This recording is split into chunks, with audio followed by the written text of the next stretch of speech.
এটা হচ্ছে সোদপুর 12 মন্দির। এখানে 12টা শিব ঠাকুর আছে। আর ওই যে কাছে গঙ্গা, তোমরা দেখতে পাচ্ছ কিনা জানি না। ওই যে কাছে গঙ্গা।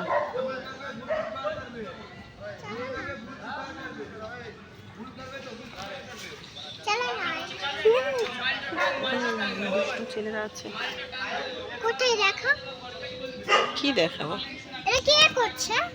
মন্দিরের গেটটা বন্ধ। মন্দিরে কে করছে? এখানে 12টা মন্দির। কি করছে ওরা? মন্দিরটা কি করছে? মন্দিরটা কি করছে?